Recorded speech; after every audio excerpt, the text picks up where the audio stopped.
Сіздер ме? Мен Жамбыл облысы Жамбыл ауданы Түркісіб Антон Макаренко атындағы орта мектебінің физика пәні мұғалімі Нарбаева Назгүл Сейсенбекқызы сіздерге энергияны сақталу және айналу тақырыбын ұсынамын. Сабақтың негізгі мақсаты энергияның түрленуіне мысалдар келтіру, механикалық энергияны сақталу заңына есептер шығаруда қолдану.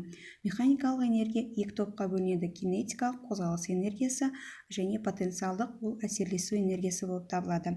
Алайда дене бір уақытта кинетикалық және потенциалдық энергияға да ие бола алады. Мысалы, биіктікке көтеріліп бара жатқан велосипедшінің қозғалысын келтірейік.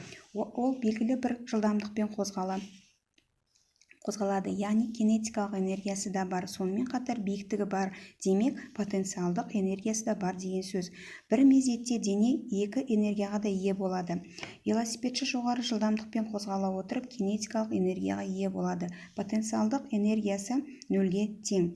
Биіктігі артқан сайын жоғары көтерілген велосипедшінің жылдамдығы кемейді. Максимал биіктікке дененің жылдамдығы нөлге тең болады.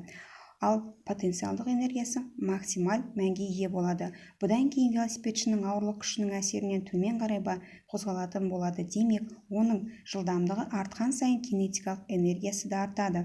Тұжырым жасайтын болсақ, энергия жоқтан пайда болмайды. Ол тек бір түрден екінші түрге ауысады. Ал олардың қосындысы бізге толық энергияны береді. Назар қойып тыңдағандарыңызға рахмет.